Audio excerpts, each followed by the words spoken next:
How you doing? This is Sam Tolly. Um, this is Know This number two. For those that were around for Know This number one, I thought that I would bring news reports or different things that many of you do not see in your daily walk in the news. I talk to people all the time um, about certain things. And they say, I never heard of that. I don't know about that, particularly many of my liberal friends. Um, and they wonder why I'm not a liberal. Well, today we're going to discuss a few things, or I'm going to share three news reports and interject my opinion throughout. Um, and I entitled this one Weird Enough for You because the first one is new abortion language. The second is American girls puberty blockers. And the third is White House drag queen. Yes, the White House has a drag queen. So let's get right into it. There was a report December the 13th from a Catherine Hamilton. And this report pertains to the Associated Press. It said, report Associated Press advised journalists to use pro abortion language. Well, I thought the journalist's responsibility is to give us the news, is to give us the facts, is to present evidence, facts, and let the American people, excuse me, decide what is and what isn't. I didn't think it was their responsibility to try to color the news in a certain way. Well, let's go on with what it says here. The Associated Press recently put out an abortion topical guide for journalists. Guidance which pro-lifers say demonstrate even further the extent of the media's bias in favor of abortion. Now, and let's be clear. The media is biased. You never or rarely will see a pro-abortion, a pro what's the word I'm looking for? Problem pregnancy center commercial on the news. You rarely see that. Now, they don't flat out advertise abortion on the, but they'll say stuff like women's health care. They'll use that as a euphemism for abortion, or they'll advertise Planned Parenthood about how great they are for women. Let's continue. The Associated Press is notably the most used style book used by news outlets of all political affiliations and influences. How many journalists choose to word and frame various issues? The news organization updated abortion guidelines include advising journalists to use the term abortion rights and anti-abortion, while foregoing terms like pro-life, pro-choice, or pro-abortion. It reminds me of like the Chicago book of style about writing and stuff. So, many writers refer to it. Um, and there was another book. I can't think of the name of it right now. I don't want to jump up and start looking around. I don't see it down there. That is an etiquette book on writing. So I guess the Associated Press is the etiquette book on how to phrase things. Now, why would they all of a sudden decide they don't want to use terms like pro-choice anymore? Maybe because people like us use terms like pro-abortion. And we have been somewhat successful in stating that anytime Democrats and liberals use the words pro-choice, it's always about pro-killing your baby, because they're never about pro-Second Amendment rights. They're never about pro-state rights. They want to govern everything else they have to do except for killing babies. So maybe it has come out of favor with them, and they want to use words that they think will be more palatable. Of course, we know they don't want to use the term or be associated with the term pro-life because it leaves no wiggle room. It's just about keeping babies alive. Let me continue. The organization additionally advised journalists against using the term abortionist because it supposedly connotes a person who performs clandestine abortions. Well, I think, didn't they just pass a bill recently, or at least, or was it in California? It could be California because California is way over the cliff, that you can have an abortion performed by anybody. Matter of fact, I'm sure it's California now. I mean, you're worried about these back alley abortions and coat hanger abortions and all that stuff they used to say. Now they've made it legal for anybody to give anybody an abortion, and they won't be held liable if the baby, whatever. Now, I don't know if they're going to be held liable if the woman dies. But they don't want to use the term abortionist. Why not? That's what they do. I hate when I hear these people, these abortions called doctors. Doctors are supposed to live by the Hippocratic oath to do no harm. The abortionist's job is to do harm, to kill the baby. However, the dictionary definition of abortionist is listed plainly as one who induces abortions. Better be careful about that. Cambridge their dictionary just redefined the definition of a man and a woman. I should have added that to today's list, but I can do it another time. So a dictionary means nothing these days. People redefine stuff to suit their interests instead of reality. The Style book states that the term late-term abortion should not be used to define an abortion carried out late in a pregnancy. Now, let me define what a late-term abortion is.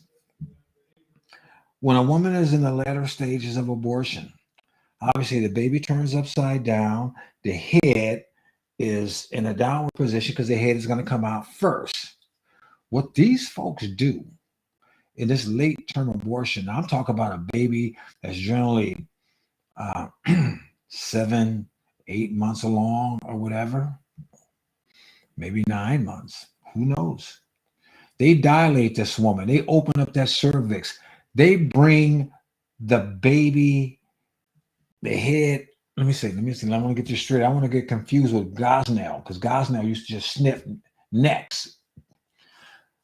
But if I'm remembering right, they open this thing up and they stick a needle or something in the baby's head or in the back of the neck to kill it. A fully developed baby. Now I could be wrong because I'm wondering if they pull the head. I don't think they pull the head out and kill it, but it's right there. And in a late-term abortion, they just can't just start pulling the pieces apart like they did earlier. I mean, it's a nasty situation. But they don't want to call it a late-term abortion, and I don't blame them. Don't call it a late-term abortion. Just call it a late-term murder. Okay.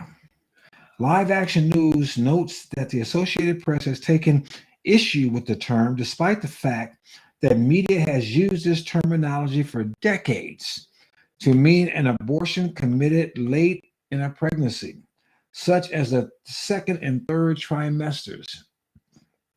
In fact, even abortion business websites themselves have long used the terminology, as have media outlets and the pro-abortion Guttmacher Institute, the American College of Obstetricians and Gynecologists, is a pro-abortion entity and frequently changes its terminology to match its ideology, according to the pro-life news outlet. As far as covering pro-life laws, the Associated Press tells journalists to avoid the terms fetal heartbeat and 6-week abortion bans. See, it's amazing. There's laws that have been instituted in some states recently that state that you can hear a baby's heartbeat at 6 weeks, and at 6 weeks you can't perform no abortions. Well, they don't want, apparently, these journalists to associate the heartbeat with a human being, because they know that if you're thinking about a heartbeat, you're thinking about this must be a person, or this is a live entity. This isn't the same heartbeat as the mother. So these guidelines seem to be put in place to help dehumanize what's in the womb. And after all, I think that's what they're doing, because they don't want you to have a conscious or a feeling that you're doing anything wrong. I mean, weren't many of these women running around here talking about shout your abortion? How wonderful it is. The terms are overly broad and misleading given the disagreement over details. Disagreement over details? Either the heart beats at 6 weeks or it doesn't. Such as what constitutes a heartbeat at various gestational stages. The topical guide reads. See, this is the kind of nonsense that they're pilfering these days. They can say, you know what? You look like a man, but do you feel like one? Well, if I feel like a woman, then you have to accept me as a woman. The emperor has no clothes. Everybody knows, particularly looking at this joker I'm looking at right now. Me, I'm a man. There's nothing feminine about me. Now, I can dress up like a woman. I can put on lipstick and high heels and a wig. And I can pretend I can even spend money and get artificial boobs made. They can castrate me and manufacture some kind of weird vagina. But when all is said and done, I'm still a dude. I'm still a man. I'm just a man that's jacked himself up. That's the only difference. Advanced technology can detect a flickering as early as 6 weeks when the embryo isn't yet a fetus. I love these terms, when the embryo isn't yet a fetus, like it's not yet human, and has only begun forming the rudimentary heart. The American College of Obstetricians and Gynecologists say it is not accurate to call that a heartbeat. Use the term cardiac activity instead. Okay, all right, fine. Don't say it's a heartbeat, but say there's cardiac activity. What's that? The guy continues. Live Action News deduced that the Associated Press is shifting its language to align with pro-abortion organizations like ACOG and possibly from NARAL, Pro-Choice America. Really? Which released a report in 2020 claiming that corporate media coverage of abortion is not favorable enough to the agenda of pro-abortion activists. See, this is where my pet peeve really comes into play. They're complaining that the news coverage isn't favorable enough. It shouldn't be, number one, it shouldn't be favorable at all. If these people cared about human life, they would be against it. But at the very minimum, it should be neutral. Just lay the facts out. These folks want to kill babies. These folks want to keep babies alive. What do you want? You decide. The Associated Press is gaslighting as policy and joining the pretense that changing definition change facts, putting pro-abortion politics over facts to weaponize discourse. Christine Hamrick of Students for Life of America told the outlet, despite what the heartless misinformation team at the AP says, all heartbeats involve an electrical impulse, putting all of mankind in the same category, born or preborn. Hamlet continued. The fact of it is this: once the egg and the sperm unite, it makes 46 brand new chromosomes. Not the ones the mother used to have, not the ones the father, or excuse me, not the ones the mother have, and not the ones the fathers have. 46 brand new. It's a completely different entity in and of itself right then. Period. And all this talk and all nonsense about a woman's body and a woman's choice, right then and there, that is not her body. What her body is the sanctuary God created to bring life into the world. The holy place God put together for his development, for his creation, for his creative process to take place. That's what that womb inside that woman is. That is, if you like, a temple of creation, God's creation. He uses that to bring life into the world. Oh, yeah, our byproducts, a man and a woman, but once those two get together, that's God. And so I'm sure there was nothing about God in the article. And of course, these people will talk about God. They don't want to talk about that in that context. But they don't even want to talk about life or reality. So we need to think about these things. We need to think them over, particularly when you start seeing weird language.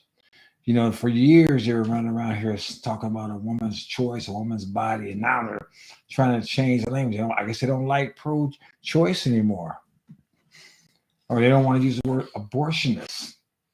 They like to call them doctors or women's health care. They're still killing babies. Now, I have a term that I would like people to use.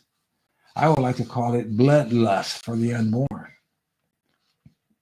And the biggest bloodlusting company for the unborn in the United States is Planned Parenthood. And the one political party that has a bloodlust for the unborn is the Democrat Party. So if they want to change terminology, I want to change it too. And we should start talking about their unquenchable thirst for the bloodlust of babies, unborn babies, all of them. They can say whatever they want to say. I say they have a bloodlust that you can never satisfy. Let's move on to the next topic: American girls and puberty blockers. Have you ever heard of American Girl dolls? I haven't. Cute little dolls. And they came out with this book. Let me show you this book real quick that they got here. Body Image. Smart Girl's Guide from American Girl. Body Image. How to love yourself, live life to the fullest, and celebrate all kinds of bodies. A lot of people talk about, unfortunately, you see it on television, all these women. Many of them got plastic butts, plastic face, all this, makeup and stuff that takes away from their real look. What's fascinating to me these days is, and I don't watch any beauty pageants, none of that nonsense. But I remember years ago, they used to have these beauty pageants with these women that looked like they were starving to death, or these models. That's what it was. These models, they look like they're starving to death. And that's supposed to be attractive. So they go from one extreme to another. But anyway, yeah, well, when I say one extreme to another thing, now they celebrate people like Lizzie or whatever the heck her name is, who is just completely overweight and out of shape. But this here, this is a whole nother level of weird we're about to talk about from the American Girls. So let's dig into this article. It says American Girls book author relied on doctor who pushed puberty blockers, breast binding. Now, I'll just say up front, I haven't read the whole article, but puberty blockers stop you from naturally growing. If you're an adolescent, once you become an adolescent, your body starts changing. You start growing hair in different places, and the girls start developing breasts, and the boys, they start developing down below, and all these things. But puberty blockers are supposed to retard that, unnaturally retard that activity. And breast binding, well, you can imagine what that is. I mean, instead of letting the girls develop, you're trying to retard that. Does that sound like something God would want? Let's dig into this article. American Girl book advocating for the use of experimental puberty blocking drugs to give girls more time to think about their gender identity. We got these schools that's running around here trying to teach kindergartens about sex and gender identity. These girls that are in adolescence, that means they've had at least 10 years of life, at least 5 years of education before things start moving differently. Why do they need more time? Appears to have relied on the expertise of a doctor who has advocated for the use of breast binding and genital tucking. I don't know what genital tucking means. I don't think I want to know. Anyway, at first reported by the Christian Post, and this article is from the Christian Post reporter Samantha Kamen.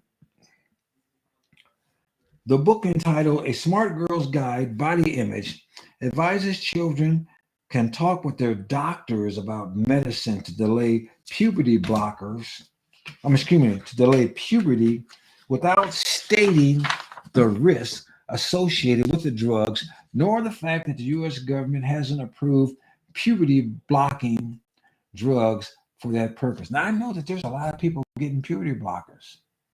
So the government hasn't approved this. Why haven't they disapproved this mess? Why haven't they stopped it? And why on earth would doctors be allowed to talk to children irrespective of their parents about stuff like this? Any normal parent, because we got a lot of abnormal parents, but any normal parent would not put up with this or allow this to happen to their child. The book, available in stores and online, also advises children to talk with a doctor about wearing clothes or using pronouns to resemble the opposite sex. Oh, see, this indoctrination, this warping of the mind, this evil that's just inundating our culture, unabated. It's time for the church to stand up and say, we're not having this crap anymore. If you haven't gone through puberty yet, the doctor might offer medicine to delay your body's changes, giving you more time to think about your gender identity, the book states. This is crazy. I remember when I was a little kid, and I had an older sister. She's a year older than me. And sometimes we only had each other to play with. So I would play with her. We do different games, but like she used to like to play jacks and hopscotch, and I played jacks and hopscotch with her. I beat her every time. She has never let me live that down, that I would never let her win, but I beat her every time in both. But what scares me is that if it was these days and I had a maladjusted parent, they might think, oh, well, gee, maybe he's really a girl too. We just shoot him up with puberty blockers and cut off his testicles and convert him to something that he wasn't. But back then, I was just having fun with my sister. I never, ever thought I was a girl. Not even a remote chance. And these people are butchering little kids and ruining their lives forever. It's amazing to me. Let's see. Parts of your body may make you feel uncomfortable, and you may want to change the way you look. That's totally okay. One excerpt, excerpt of the book says, "What I remember as a, I remember, you know, I remember in elementary school, um, as a young boy, I'm starting to grow up, and I'm seeing they used to have a TV show with all these super uh, muscle bound dudes. It was like a gladiator show. I forgot the name of it, but I think it was hosted by a guy named Dave Draper. And, he was a muscle man, and they would show Hercules movies and Samson and Goliath. I mean, well, they didn't name these people, so they wasn't biblical, but they have all these strong men once a week. And so then, it encourage you. You want to be a strong man. I remember you go buy some Joe Weider products, and I remember I got my first set of weights and different stuff like that. And all that stuff was designed, it was part of entertainment, but as a boy, it made you want to be a man like that. You want them muscles and everything. No one ever talked about the fact that you felt weird other than watching like a Charles Atlas commercial in a magazine where you were a 90-pound weakling. And he was just talking about taking some protein or whatever and exercising and getting to be a strong dude. Never, when I was a kid, did I see stuff talking about, well, if you don't like the way you look, maybe you want to look like a girl. Never. This stuff is amazing. I mean, it seems like it comes from the pit of hell itself. Let's see, where was I? Let me start all over. Parts of your body may make you feel uncomfortable, and you may want to change the way you look. That's totally okay. No, it isn't. One excerpt of the book reads, you can appreciate your body for everything it allows you to experience and still want to change certain things about it. God made you male or female, man or woman. Of course, you start off as a boy or girl. And thank God for what he did, because God knows what's right, not these people. The book appears to direct girls who question their gender to organizations that will help them transition if the adults in their lives do not support the decision. Parents, you got to watch what your kids are reading. You just cannot, you see the little pretty cover, like this thing we just looked at. You can't look at this stuff, say, oh, that looks like a nice little book. They got little girls of different shades. They're showing that, it's okay. And it's okay that if you're a little heavy, it's okay that if you can't walk. I mean, God made people different. But look what these people are really selling. Look what they're selling. They're selling a big fat turd with sugar sprinkles all around it. And you cannot trust them, kids. I mean, we're in a post-Christian America, and it's no such thing as just believing what folks said. You have to think about what Ronald Reagan said many years ago when he was dealing with the Soviet Union. He said, "Trust but verify." I say, verify before you trust. In an op-ed published by Christian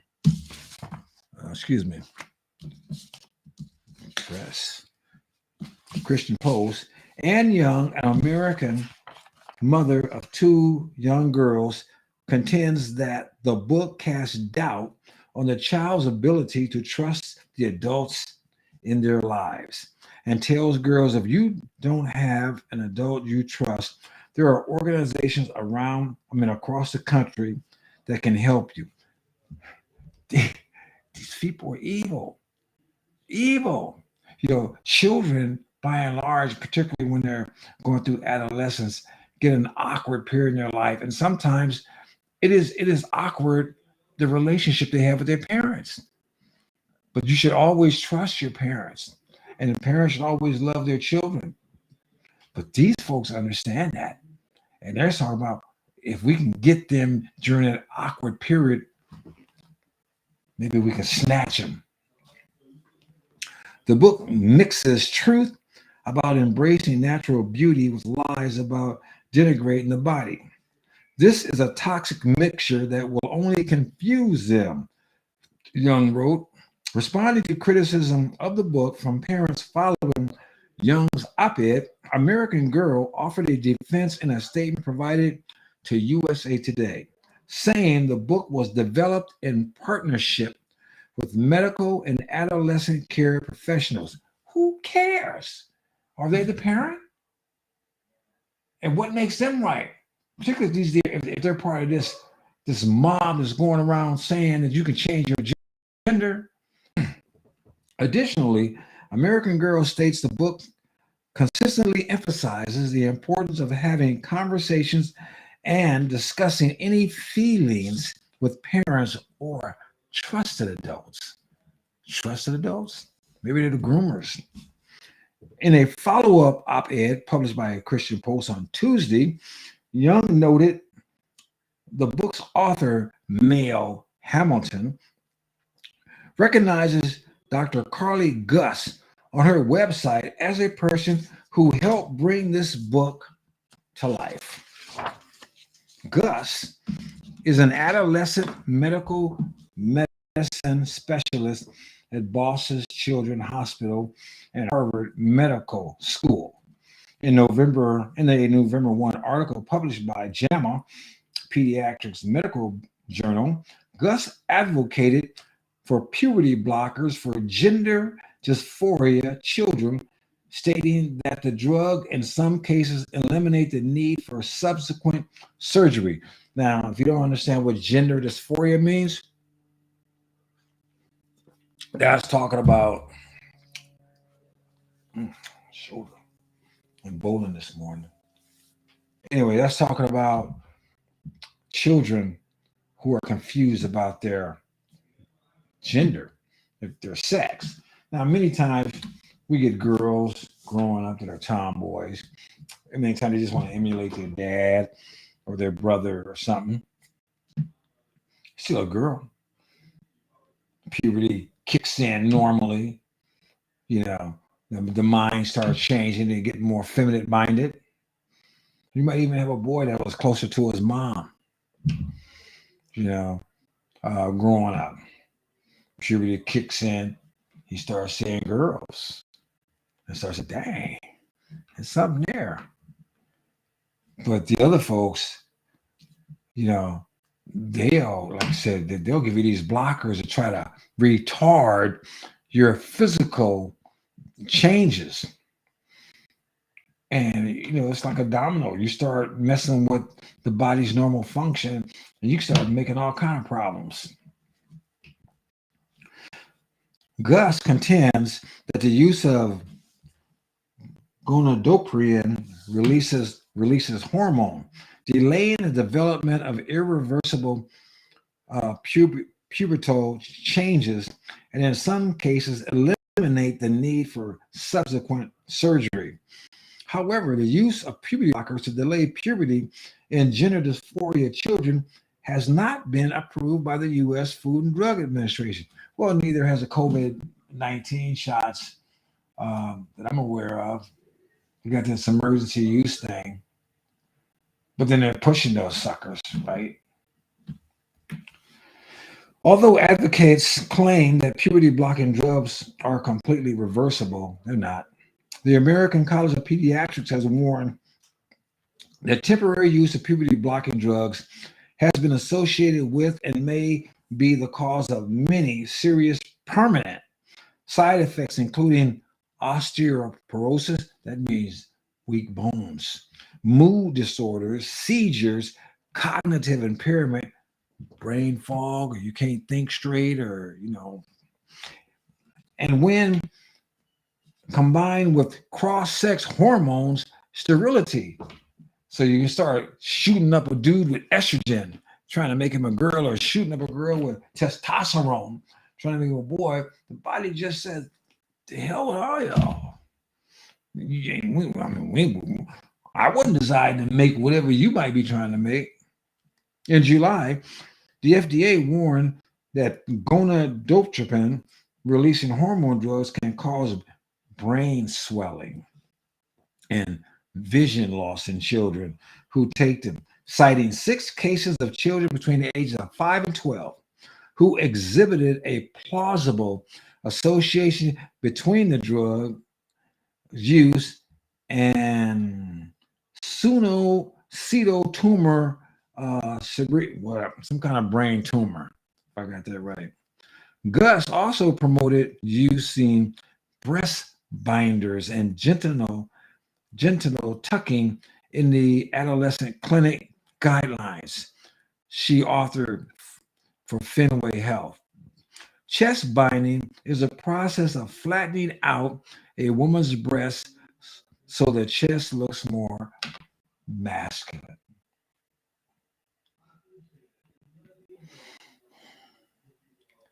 For somebody to do that to a little girl it's just horrible. And in many cases, these girls, I think, maybe they don't have a father that loves them to show them they're pretty and they're going to be pretty just like mom or whatever. I mean, it's just sickening that we can have people in the quote unquote medical field. I used to trust the medical field explicitly. I don't trust them like I used to anymore. And I used to trust the pharmaceutical field. And I trust them even less than the medical field.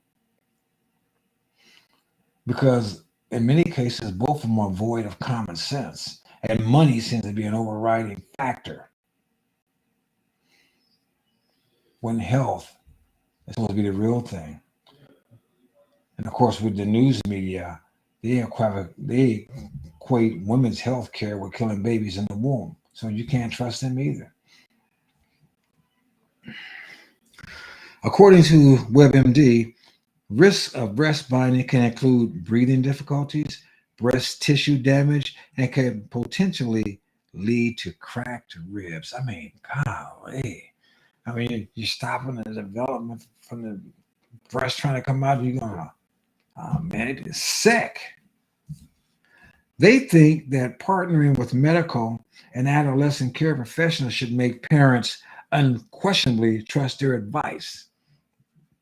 As soon as I read about some of the research Ghost is involved in, and more damnably, some of her public commentary, the way Hammond phrased and advocated experimental hormone blockers started to make sense. Reading Gus' work, the deceitful language became more clear. The word medicine sounds value neutral, whereas puberty blockers increasingly strike people as strange and even dangerous amid greater awareness of the dangers of these drugs, which have been used to chemically castrate sexual offenders. Ain't that something? They want to give kids drugs that is used to chemically castrate sexual offenders. And this is supposed to make their life better. This is supposed to make them happy. All these folks should get their medical licenses revoked. All these journals, all these associations, they should be shut down. Because all these folks are nothing but a hazard and a danger to mankind. Young wrote, concurrent with this growing public awareness is the U.S. nations like Sweden, Finland, and the United Kingdom are moving away from this treatment protocol for gender dysphoria. Even the New York Times, and that is not a publication I like, has started asking questions about the cost of blockers. Penny Nance, CEO and president of the socially conservative group Concerned Women for America, condemned the American Girl book in a statement sent to Christian Post on Thursday. What happens to teaching girls that they are beautiful just the way they are, she asked. And that's what I just said a little while ago. Advocating that young girls consider altering their bodies through puberty blockers or surgery exploits vulnerable and impressionable children.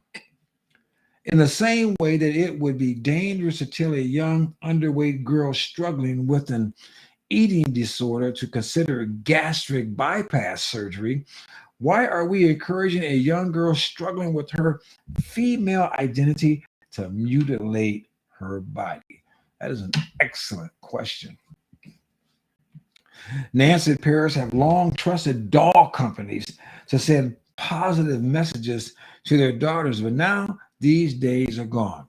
Yeah, used to think doll companies are okay. I remember parents used to get upset years ago with Barbie because she's so tall and thin, and every girl don't look that way. But Barbie's nothing compared to the mess they're selling now. Doll companies not just selling dolls ain't good enough. And we want to sell debauchery, destruction, mutilation, and more anguish.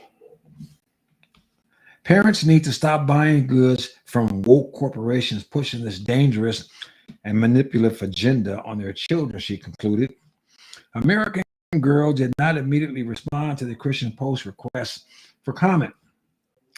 Many individuals who underwent gender transition but now regret the decision are speaking out, saying they weren't adequately warned about the dangers of taking puberty blocking drugs, cross sex hormones, or undergoing genital surgeries to alter their bodies.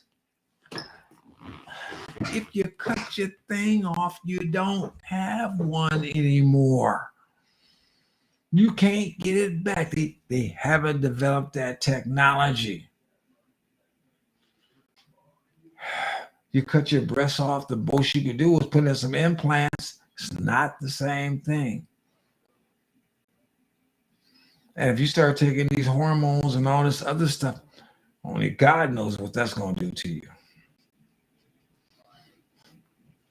There used to be an old commercial a long time ago.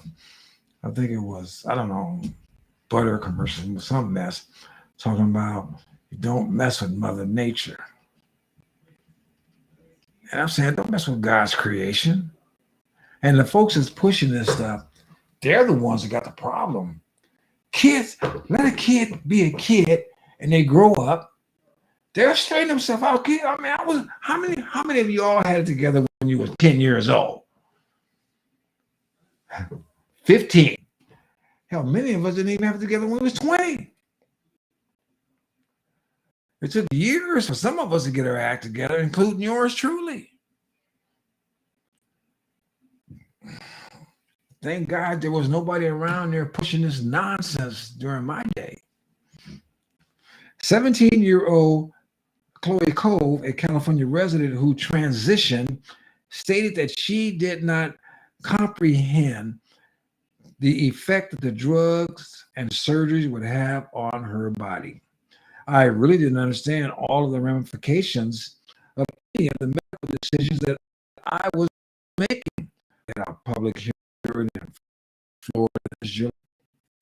At 13, Cole started taking hormone blockers, then testosterone, a male body hormone.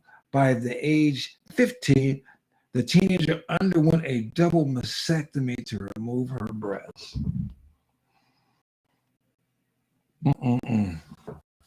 I was unknowingly physically cutting off my true self from my body, irreversibly and painfully. She said, I don't know if I'll ever be able to fully carry a child, and I might be an increased risk for certain cancers, mainly cervical cancer. And because I do not have my breasts, I am not able to breastfeed whatever future children I have. Another dish transitioner, Helena Kirshner, started identifying as a boy at 15 while struggling with an eating disorder. In a documentary that premiered in September on Fox Nation titled Transgressive, the Cult of Confusion, Kirshner said she felt encouraged to transition through the social media website Tumblr. folks, you got to watch what your kids are doing. Particularly when I was a kid, we're kids. Meaning we went outside and played games. We played out in the streets, played out in the dirt, in the yard, or whatever, until the lights came on. Then we came home. Nowadays, you got many kids that are just digital kids. They don't play out in the streets. They don't play out in the yard. All they do is twirl their thumbs, and they get into that eye contact into these machines. And then they get online, and they get into even more stuff. And who knows what they're watching when they're playing the games. They got devices or they got programs where you can see and check the history of what your kids are doing. You can't be too careful. And if I can give one piece of advice to parents, particularly younger parents, this is the most important piece of advice I can give you. You are not your child's friend. You are the parent. Never, ever, while you're raising a child, try to be their friend. Let them get their own friends. That's not your job. When that child grows up and get their own home and their own responsibilities and their own stuff, then you can be friendly. I mean, they're a grown person. They have to live their own life. You can't dominate their world anymore. But at that point in time, you're friendly. You're still the parent. You still have the hierarchy.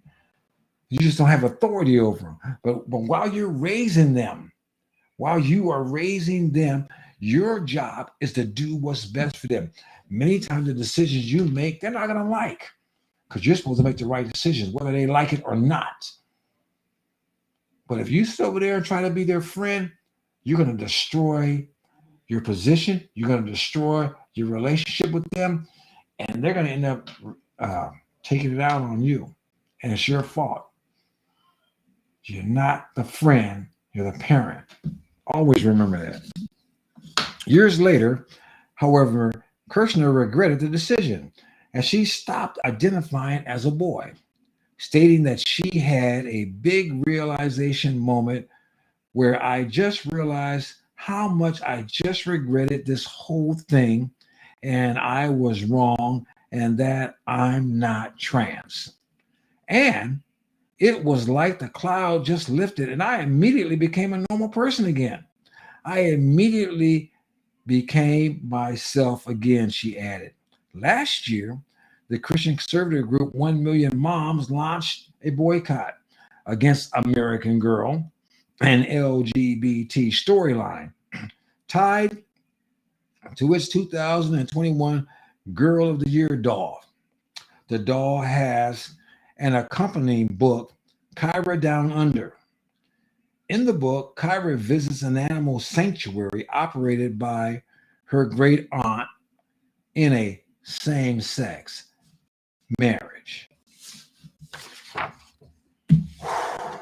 Got some strange stuff going on, people. Really weird. But it's up to us to be on top of the weird and to protect our children from it, instead of exposing them to it. We are supposed to be the guardians, the watchdogs. We are supposed to be the ones just doing what's right for them. And in that case, I have one more thing to share about the White House drag queen. Yes, folks, you got that right. White House drag queen. This person, our government, the President of the United States of America, and this administration,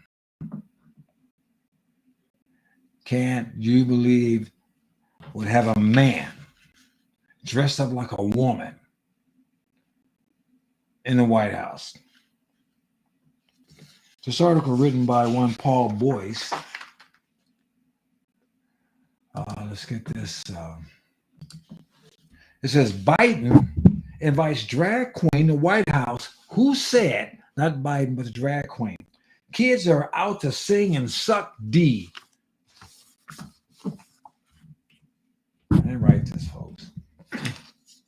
More has come to light regarding the past of the drag queen whom Joe Biden invited to the White House for the Respect for Marriage Act signing this week. You know this Respect for Marriage Act? Well, it's not a respect for marriage. It's a denigration of marriage. It's the federal government approving uh, the blasphemy of marriage. God created marriage between one man and one woman. They're saying marriage is two men or two women or a man or whoever. There's no Respect for Marriage Act. But nevertheless, including a past tweet in which he said, kids are out to sing and suck D. As Breitbart News reported on Monday, drag queen activist Marty Cummings. I'll show you Marty Cummings again. That is Marty. Celebrated being invited to the White House on Twitter and Instagram. To be a non-binary drag artist invited to the White House is something I never imagined would happen. Thank you, President and Dr. Biden, for inviting me to this historic bill signing. Haven't you noticed how all the perversion people come to the White House when Democrats are in power? Barack Obama was the first one to light the White House up in these rainbow colors, identifying with the LGBT when they destroyed marriage. He put in a transgender bathroom.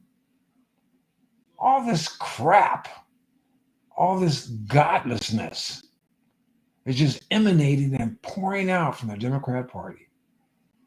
And I got all these friends that are Democrats that somehow they're able to just ignore it. Okay. Grateful doesn't begin to express the emotions I feel, Cummings tweeted while sharing a screenshot of the White House invite. Since Cummings kept his Twitter private, his past statements had to be screenshotted by several users, one of which raised more than a few eyebrows. The kids are out to sing and suck D, Cummings said in one tweet. Another Instagram post featured Cummings posing with a child alongside several scantily clad drag queens that featured the following caption. He was so excited and he wants to perform with us next year. Excuse me. Others point out several borderline pornographic videos that featured Cummings, one of which featured him talking about gay sex with as many as 52 men in a year. I guess that's one guy a week. Hey. On his website, Marty Gold Cummings bills himself as a drag artist, television personality, and political figure. Throughout their nearly decade-long drag career, Marty has been a regular fixture in the nightlife world, performing up to 6 regular shows a week, his website states. They have sold out concerts at 54 Below, Lincoln Center's Big Apple Circus, Dixon Palace, and regularly tour the world with Atlantis Cruises. I'd love to do Drag Story Hour. Drag Story Hour. People take their kids to see men acting like debased women. Despite what conservatives say, this family-friendly event is a way to spread joy, teach acceptance, and love, he said in his Instagram post. A way to bring people together. Yeah, I bet it does bring people together. It sure does. and it prepares them new people to come bringing together later. I mean, after 52 a week, you're gonna need some new folks after a while. Ain't that right, Marty? Kids just want to hear their favorite stories. Keep spreading hate because I'm gonna keep spreading joy. That probably ain't all he's spreading. In the wake of the Colorado Springs gay nightclub shooting, Cummings spoke at the Stonewall Inn, where he hoped for a future when drag queen story hour would be allowed without fear of protest. We should protest drag queen story hour everywhere all the time. If them jokers want to sit over there and wear that stuff and talk to themselves, that's fine.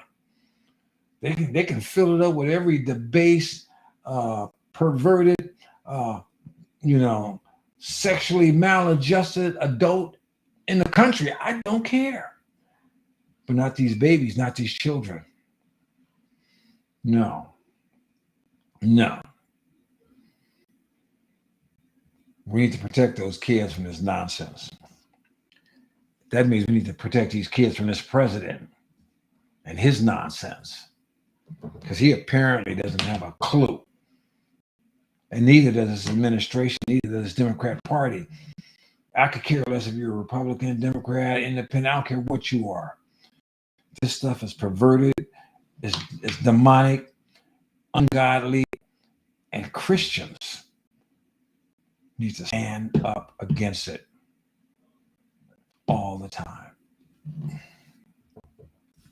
We are living in unprecedented times and in historic times. He is right about that. I don't know about you, but I don't want to live in an unprecedented times or historic times. What? I don't know about you, but I don't want to live in unprecedented times or historic times, he said. I want to live in times where we can go to a queer space and not have to worry about a gunman showing up to take our lives. Well, I don't want anybody to take anybody's life. I don't want them taking Marty's life. But I don't want Marty and his band of drag queens entertaining children either. I don't know how we equate the two together. I want to live in a time when our kids can go to a library and see a drag artist reading stories to them without the threat of the Proud Boys showing up to protest. I want to see a time when kids can go to the library and read books and they ain't got to worry about nobody. I used to go to the library as a kid, read Hopalong Cassidy, read Wild Bill Hickok. I'd go to the cowboy section, I'd read all kind of stuff, and I'd sit there and I'd get a book and I'd fantasize reading that book myself.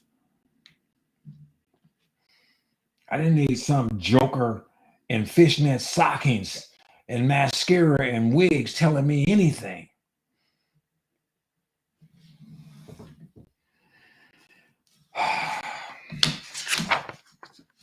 Folks, is that weird enough for you? Is that weird enough for you? This is Sam Talley. Until the next time, I'm out.